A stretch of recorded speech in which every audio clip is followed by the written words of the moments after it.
Last, like since January of 2021, you've seen gas prices go up. You've seen inflation. Now is the worst inflation we've seen in decades, since the late 70s and early 1980s.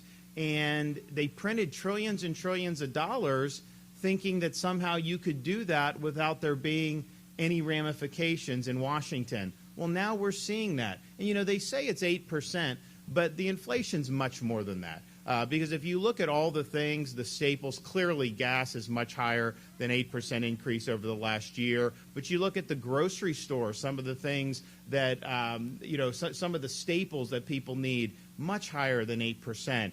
You look at how, like, building homes. They had all these communities in Florida, have a certain starting price. Come go to the villas of wherever, starting at $199 or $240, and now they have to X that out, and the 199s are now starting at $249 or higher, and the 249s are $299, because to build a home, all the materials are up 25, 30, 35%. So this is like a huge tax increase, basically, to every single person who's working. And you think about it, we had a good year in 2021. We had people increase their incomes. But if you have 7% increase in income, that would normally be considered something people would really like. But if inflation is higher than that, then you've actually lost ground. So it's a huge, huge problem facing our country. And one of the reasons why we wanted to be fiscally responsible in Florida and maintain really strong surplus reserves is what's going to happen is they said it was just that inflation was transitory. We know that's not true. We know that this is sustainable and it's sustained, and it has been. They're going to have to start jacking up interest rates, probably, the Fed. And I think what that's going to do, that's going to slow down the economy. And so you're in a situation where, because of the mismanagement, that could end up plunging the country into a recession over the next couple years. I hope that's not true, but I think we're being prudent by planning ahead so that if that were to ever happen, hopefully we've got enough juice going on in Florida that we would be able, to ride it out without major dislocations. But to the extent we had to maneuver, we have the resources to be able to plug in, so we continue to do things like education and law enforcement and all those other stuff. And so the way people get surprised at this comparison, but if you look at the population in each state, California is the biggest state by far. Then Texas, I think they're probably close to 30 million. We're 22.5 million probably right now. The closest state to us population-wise is New York State. We have 3 million more people than New York, and actually probably more, because so many people have fled there over the last 2 years. I don't even think the statistics are up to date, but it's really been hollowed out. But let's just say we're 3 million more. Their budget is over twice the size of Florida's budget, and yet we have better roads, better services, higher performing K through 12, and the #1 ranked public university system in the country. And we do all that with no state income tax and the lowest per capita tax burden in the United States. So,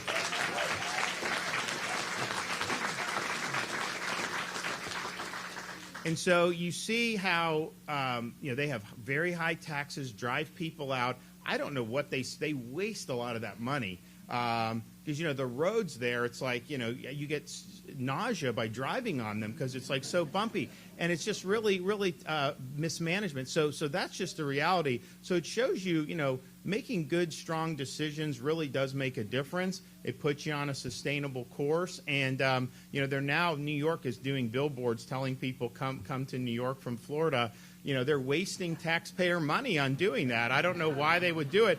They're saying you can say whatever you want, but, they're the ones that will force a mask on your face and muzzle you in public, which they did for over a year and a half, which they didn't have the constitutional right to do. And then they just fired somebody who was criticizing the mayor for masking these toddlers. They still make toddlers wear masks in New York. That is just so fundamentally wrong, but that's what they're doing. And so if you speak up for the kids, then they fire you from your job. And so no wonder why they're having so much problems. So we're happy with what we're doing. We're also happy. I've been able to talk to the sheriff. We did, when you had places like New York defunding law enforcement last year, and they cut the budget for the police department by a lot. You look at Seattle, you look at Minneapolis. What happened when they attacked law enforcement and attacked the budgets? Crime went through the roof. And these are a lot of people, you know, the people that live in like really nice, high secured areas and all that, they don't need the security as much. It's the people that are more vulnerable. They need law enforcement to protect, and yet they slashed the budget. They didn't support them, so you have a huge increase in crime, and that was a totally failed experiment. But we said from the beginning in Florida, we will never defund law enforcement. We're going to stand by law enforcement because we know how important that is to have safe communities. So as other jurisdictions were defunding law enforcement or cutting funding, 2021, Florida did $1,000 bonuses for every single firefighter, EMT, and police officer in the state of Florida. That shows you that we value what they're doing. And a lot of them that came up to me because they got the check in the mail, they were happy. Everybody wants to get a little bit more money, of course. I mean, that's just kind of the nature of it. But that was not the big thing. It was like, you know, just the fact that the legislature appropriated this and the governor pushed for it and gave it to us, it just shows that you guys have our back. And so it was really a morale boost. And so we thought it was very successful. So we ended up doing it again 2 years in a row in this budget coming up. I haven't gone through all the budget yet, but I am going to approve $1,000 bonuses for the second year in a row for every police officer and firefighter in Florida.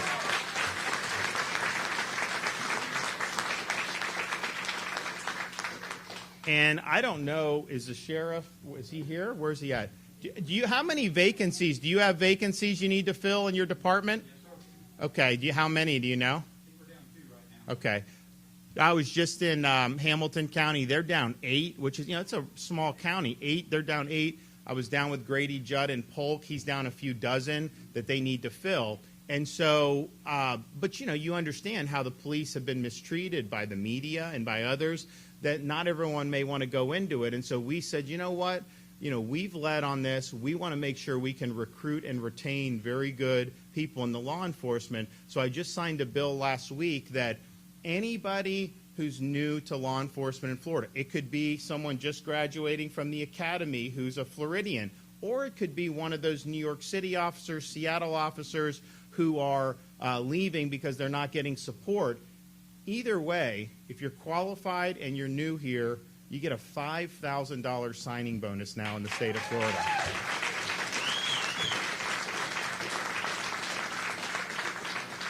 I can tell you there's going to be a lot of people that are going to want to come in all corners of our state, so we're really happy about that. You know, the other thing we're really happy about is, you know, making sure that we are defending the role that parents play in the education and upbringing of their kids.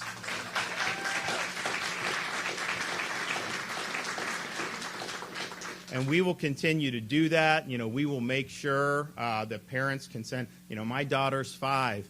I want to be able to send her to school, you know, without worrying about ideology or sexuality put into the curriculum. And so we were able to do a really, really strong bill to make sure, you know, that parents were protected and kids were protected. And parents, you know, they have a right to know, you know, what's going on with the curriculum. And so we did curriculum transparency. So all the curriculum that's used in the schools, parents have a right to see and know what's being done. You know, I think we need to focus less on some of these other things and more on reading, writing, math, science, American civics, so people understand the Constitution and understand why our country was founded. And we've put a strong emphasis on that. Very, very important. And so I think that understanding and honoring the role that parents play as being fundamental is very, very important. And unfortunately, there's a debate in our country now about whether parents do have that fundamental role. There's some who say,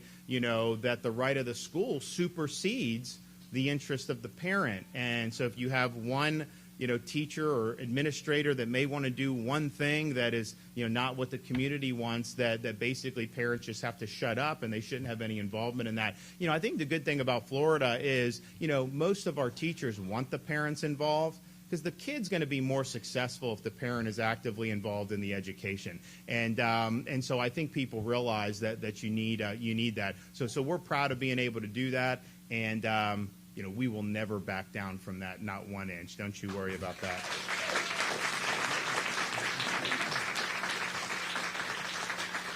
All right, so we have a program in the state of Florida. It's the Job Growth Grant Fund, and so it is money that's effectively appropriated by the legislature for use for either workforce development or infrastructure projects throughout the state of Florida. The applications go through the executive branch of government. They go to Dane in Department of Economic Opportunity. My office looks at them. So we let local communities apply for this funding.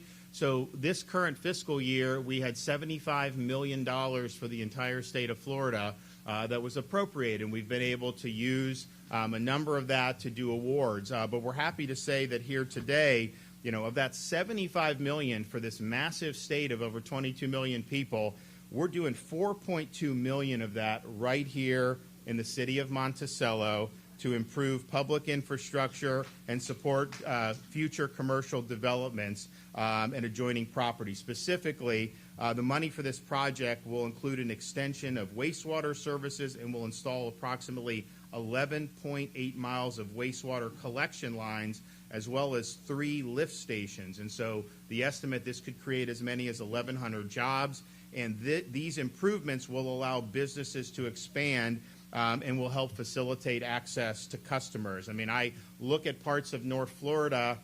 This is great for manufacturing, logistics. There's a lot of opportunities here. And so this money, I think, is going to make a big impact. Now, one of the things we're really proud of in Florida is we've put an emphasis on day one on workforce education. And when I was growing up, people would say that unless you go to college, you're not going to be successful. And I think what that's enabled was a lot of students going deep into debt, being told that they need this magic piece of paper. But if you go $150,000 in debt and you have a degree in zombie studies, you know what? The seas aren't going to part for you when you get out, okay? And look, it's free. You can make the decisions that you want. And we're proud of our state universities. We don't let them raise tuition. So you can go to Florida State, University of Florida, all the state universities. We're ranked #1 in U.S. News and World Report with our state university system. We're happy about that. But we're happy it's affordable. And we think that there's a lot of great programs there. And look, if you go $100,000 in debt and you get degrees from like MIT, you're going to be fine, right? You're going to do. But I can tell you there's a lot of students who've gotten overburdened with debt and ended up with degrees that are not really leading to very much. And so think about it. You go 4 or 5, sometimes it'll take them 6 years to graduate deep into debt and then end up in a job you could have had right out of high school anyways. That's a millstone around the necks of these kids. So what we say is, we want you to be able to pursue your dreams. Go into a traditional 4-year brick and ivy is one way you can do it. And there's certain paths that you have to do that. But if you look at our economy now, if you get good concrete skills in a lot of these high demand fields, which you can get in high school and immediately out of high school, you can make a good living right off the bat as an 18, 19-year-old kid. And then you can make more and more. The truck drivers, they're given $15,000 signing bonuses for new truck drivers right now. You look at what you can make in electrical and HVAC and all these other things, huge opportunities. And so one of the things that we've worked on is we want to expand the manufacturing footprint in Florida. Now, part of that is we have a good business climate, no income tax, law and order, open state, all that stuff. But part of it is we have this focus on producing people that have the type of skills that are needed in a lot of these key endeavors. And you see it throughout the state. I mean, we've got a great defense footprint. We've got aerospace. But I've talked to more people since COVID who want to get out of some of these states where they were treated so poorly, and they want to bring operations down to Florida. So I think we've got a lot of great opportunities in that regard in North Florida in particular. And so I think this is kind of a down payment to help position this county for that. And look, at the end of the day, we've got to start making more stuff in our country, period. I mean, I want it to be in Florida, but you look. We had, when COVID first hit, they needed all these medical supplies, and I think every single key supply was made in China. And you think about yourself, is that really a good thing for our economic and national security, particularly with a country that is very hostile in terms of their intentions? It's not. And so we want to do all we can to have more onshore in the United States, but particularly in the state of Florida. So I'm happy to present the check. So if you all want to come, we'll get the photo. You guys want to line up and accept this on behalf of the local community?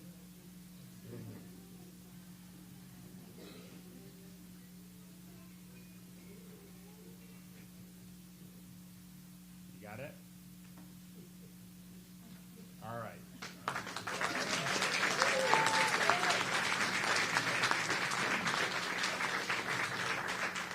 Now, I have been asked, they actually won't cash this piece of cardboard, but the check will clear. So we're excited about doing it, and we will do more. I think in the budget this year, there's $50 million for job growth grant. We asked for 100, and they didn't do as much as we'd asked, but we'll still make good use of that. And so we really encourage our rural counties to apply, and we want to be able to help because I think it goes a long way. All right, we're going to hear from Representative Schoaf, then Secretary Eagle.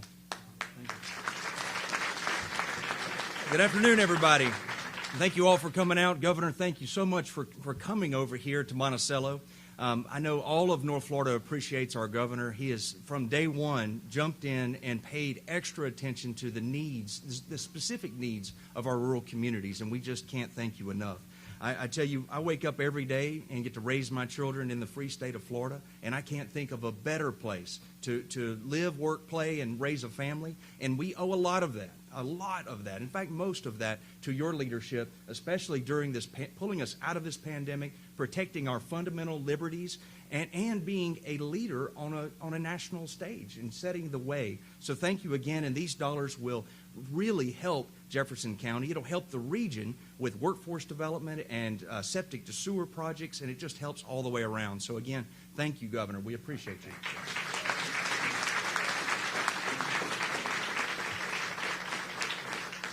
All right, Dane Eagle. Well, thank you all for having us here in Monticello, just down the road, but a great treat to be here with all of you. And as the governor said, the Job Growth Grant Fund, it's very competitive. Statewide grant, $74 million. It's a lot of money. But when you look at the state as big as it is, for the governor to commit $4.2 million right here in Jefferson County in Monticello, that's a big statement, and he's very happy to be here, as he said.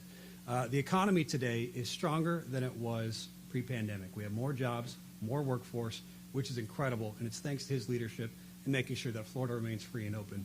And with this grant today, you all can do great good. 12 miles of connecting water and wastewater. It's going to help with jobs. It's going to help with the 800 people moving here every single day to make sure that they know where Monticello is.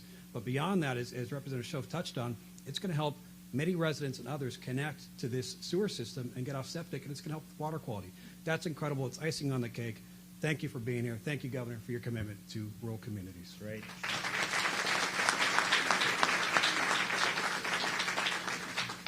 We drive in and we see, the nice courthouse, and I'm just thinking to myself, why don't they design buildings like that anymore? It's like the 1970s came, and all these bad buildings, and it's like, it's very charming to see, like, this is kind of, old Florida, and it's, and I would just encourage people, there's when different people, parts of the country think about Florida, they'll think about, like, a beach in Miami, and that's fine, it's fun, do that too, but like, a lot of our communities up here in North Florida, great to visit, great to be able to see, and it's really a neat experience, and I would say, from all across, really good. So this would be a great place to be. I also just want to thank Dane for all he's done to work hard and really be a problem solver. We had an issue down in Southwest Florida recently where we had some really bad tornadoes rip through some of our mobile home parks, and these were predominantly elderly residents. Most of them were on Social Security as their sole source of income, and we declared a state of emergency, and we applied for aid from the Biden administration, and the White House stiffed these tornado victims on getting any relief. And I think they did it because they don't like Florida, they don't like me, and I think that's unfortunate. But that's just the way things are, unfortunately, in our country right now. But we said, okay, we're going to help. We're going to figure out. So we went through state programs. We probably did, millions and millions of dollars in state, over $10 million that we brought to bear on the state. And then we said, okay, we wanted the federal government to provide some individual assistance. Just think about it. You're in a mobile home, you're 74, and the home's gone. Okay, what are you going to do? You need some support. So there were about 300 displaced, and it was both Charlotte and Lee counties. And so we said, okay, we've got certain state stuff we're going to do and put that on, but we want individual assistance. So we launched an effort to raise money for these folks. And I had the Republican Party of Florida put in $100,000. We had others. We raised $1.3 million. So we've had people apply, and we had people apply. So we had 43 people initially apply. So we were able to go down and cut each of those 43 displaced residents a $10,000 check. We now have dozens more that are in the hopper that we're going to be able to do $10,000 each for. And so this is just a situation where, we're going to stand up and do whatever we can to help these folks and do what's right. And Dane was a big part of that. Our Department of Emergency Management was a big part of that. But, don't let some of these people grind you down. Just do what you got to do to look out for your folks. So we're happy that we were able to deliver tornado relief for folks in Southwest Florida. Okay, is there anything else I can do for the county or Monticello? What do you guys need? Get reelected. Okay, well.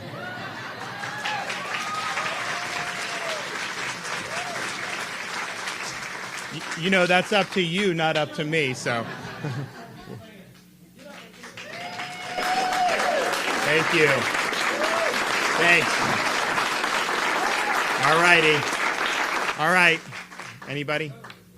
About the ongoing federal lawsuit filed by Pharma against the authorization for prescription drugs from Canada, I know it was filed a while ago. DOJ's defense was that since it has approved none of these plans, including Florida's, there was no case. So I'm confused how should the FDA still be compelled to approve Florida's application with that argument currently in court? Look, I think it's a great question, and I think reasonable people would look at that from day one of this administration and say they probably don't want to approve it. Because you think about it, President Biden, 9 months ago, did an executive order saying we want to do all these different things, including that import program. The FDA has not lifted a finger to be able to approve Florida's application. This was something when President Trump was in office. There's a provision of law that allows you to apply to try to buy drugs from Canada, and it's just cheaper in Canada. So we would have saved the state tens of millions of dollars. So I went up and met with the president, President Trump, years ago, and a lot of people didn't want to do it because pharma doesn't like it, and the president's like, no, do it. It's cheaper. I want you to do it. So there's a long process. We led the effort. Other states followed. It just was not right by the time he left office, so we needed to work. President Biden actually said he wanted to move this forward.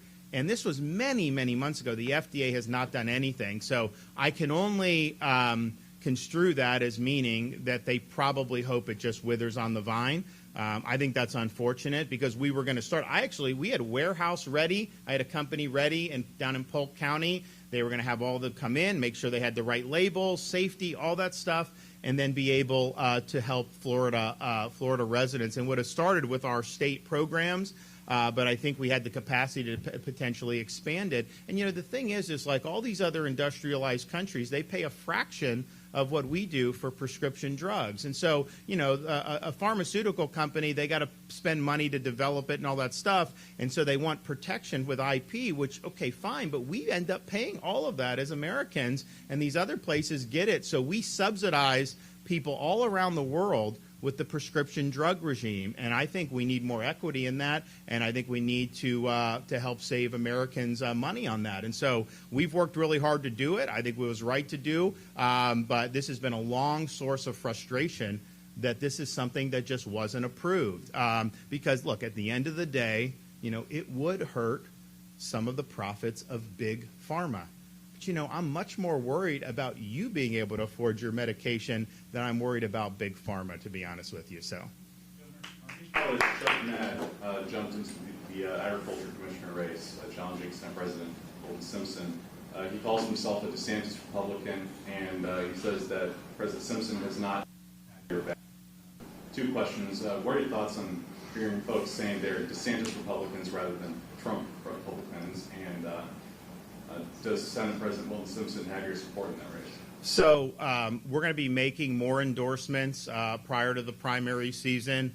You know, I was able to do one with Blaise Ngolia, who's been a real warrior, and he's going to be the next senator from over Hernando County. And we will absolutely be getting involved in some of these races. We're not going to do anything today. We don't have necessarily any announcements to make. But, you know, I will say that we've been able to produce a lot for the people of Florida, well, since I've been governor, but particularly over the last 2 years. You know, and I think Senator Simpson has helped us in a number of different things. If you look at all the great stuff we've been able to pass, we've got some more to do. We're going to have some more work to do this year, but hopefully we'll be able to get a lot of great stuff across the finish line. Governor, heading into the special session, are there any redistricting principles that you'd like to see followed that weren't followed before? So the general counsel in the governor's office, Ryan Newman, wrote a really, I think, strong and compelling memo, and that should be publicly available, and he kind of lists the problems that we had with what the legislature has done. I think that they probably understand where we're coming from, and we understand it's going to be litigated, but if it's litigated when we have a probably cleaner product, we think that is going to be a better position, whereas on the other side, I think it's very vulnerable to challenge what the legislature did. So I think it's going to end up working out, and we'll see what happens over the next couple weeks. But, you know, at the end of the day, we were not going to just let a court draw the congressional map. I mean, that's the requirement, you know, of the legislature, and obviously they need to produce a map that is able to get my signature. And I think that they're going to be able to do that, but stay tuned. It should be interesting over the next few weeks. Okay, everybody, it was great to be here. Thank you so much. Appreciate it.